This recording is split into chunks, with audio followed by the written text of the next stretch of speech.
सारे प्रदेश को, सारे देश को, सारे शहर को, सारे साथियों को बहुत धन्यवाद। पानीपत में आज स्थानीय कांग्रेस भवन में गणतंत्र दिवस बहुत हर्ष और उल्लास के साथ मनाया गया। कार्यक्रम की अध्यक्षता वरिंदर बुल्ले शाह ने की। वहीं बुल्ले शाह जी के साथ सैकड़ों कार्यकर्ताओं की उपस्थिति में राष्ट्रीय ध्वजारोहण किया एवं राष्ट्रीय गान द्वारा अमर शहीदों के बलिदान को याद किया।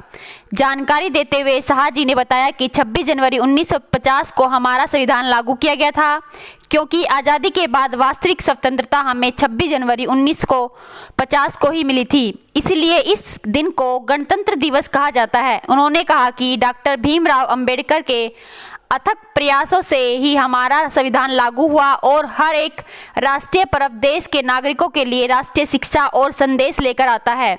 वहीं बुल्ले शाह जी ने स्थानीय भाजपा द्वारा लाल बत्ती चौक, जिसे संविधान चौक के रूप में नवीनीकरण किया था, उसकी दुर्दशा देखते हुए कहा वहां सफाई करवाना, संविधान चौक को साफ करवाना। वहीं वरिंदर बुल्ले शाह जी ने सरकार पर कटाक्ष करते हुए किसानों के हित में जानकारी देते हुए बताया कि सरकार अपनी नाकामियां छुपाने का प्रयास कर रही है। सरकार ने किसानों के साथ जो गन्ने पर मात्र 10 रुपये का रेट बढ़ाकर किसानों के एहसान कर रही है। किसान समझदार हैं, वो इस खटारा सरकार की चाल को समझते हैं, इसलिए कल किसानों ने सरकार की नीतियों के खिलाफ पूरे शहर में ट्रैक्टर मार्च निकाल के हरियाणा की इस गठबंधन बीजेपी जेपीवी के शीर्ष नेताओं का पुतला दहन किया। वहीं एक पत्रकार के सवाल पर वरिंदर बुल्ले शाह जी ने कहा 2024 में हरियाणा में कांग्रेस सरकार बनते ही पहली कलम से बेरोजगार युवाओं को नौकरी देना, ओल्ड पेंशन स्कीम, किसानों की आय में वृद्धि स्कीम, जिन गरीब लोगों के राशन कार्ड कटे हैं, नगर निगम में अपार भ्रष्टाचार को खत्म करने का भी सभी को अपना हक देने का कार्य करेगी।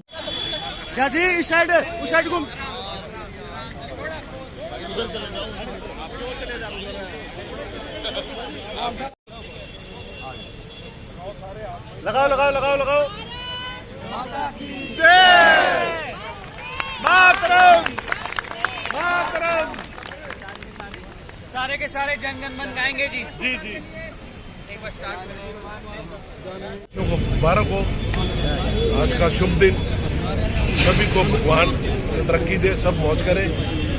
इस पावन यही है कि भाई हमारे जो राहुल जी ने यात्रा निकाली हुई है, नफरत छोड़ो, भाईचारा जोड़ो, देश से नफरत का माहौल को दूर करो और सब भाई, सब जाति, सब मिलकर काम करो देश हित में। यही ये जो राहुल जी कह रहे हैं वही हम आगे प्रचार कर रहे हैं। एक नई यात्रा भी निकलने की तैयारी कर रहे हैं भैया जी, हरियाणा प्रदेश निकालने की तैयारी कर रहे हैं। ऐसी कोई यात्रा नहीं, उन्होंने वार्ड वाइज ड्यूटी लगाई है, ब्लॉक वाइज कि आप जाइए और जो हमारा संदेश है राहुल जी का, जो उन्होंने कहा है उसका प्रचार करिए। नहीं, उदय भान जी ने अभी चंडीगढ़ में मीटिंग ली थी, हाथ से हाथ जोड़ो की यात्रा। जी जी, यात्रा नहीं है, ड्यूटीज है।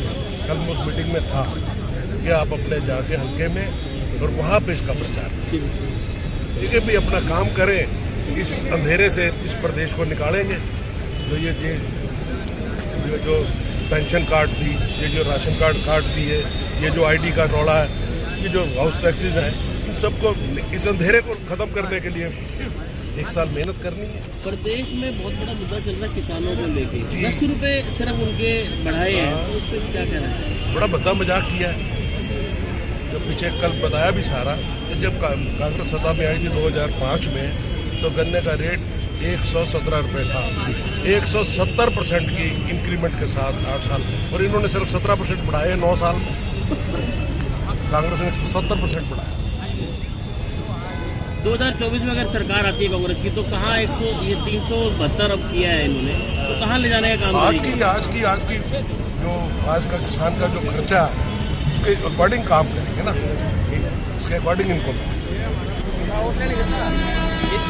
पिछले 8 साल से हर एक वर्ग महंगाई, बेरोजगारी, भ्रष्टाचारी से त्रस्त, चाहे सरपंच हैं, चाहे उनके शहर के मुखिया हैं, चाहे कोई कमेटी का कर्मचारी है, चाहे वकील हैं, चाहे किसान हैं, चाहे दुकानदार हैं, हर वर्ग का, शहर का, इस देश का सड़क पर बैठा है, इनके खिलाफ प्रदर्शन कर रहा है। और अफसोस की बात तो ये है कि इनके कान पे जूं तक नहीं रहा। ये मैं आपके माध्यम से इन सब त्रस्त लोगों इस प्रदेश की सरकार से जताए हुए लोगों को आश्वासन दिलाता हूँ 2024 में जैसे ही कांग्रेस सरकार आएगी पहली कलम से इन लोगों के सारे मुआवजे वापस दिए जाएंगे और जो जो इनको तकलीफ है उनका हल करके दिया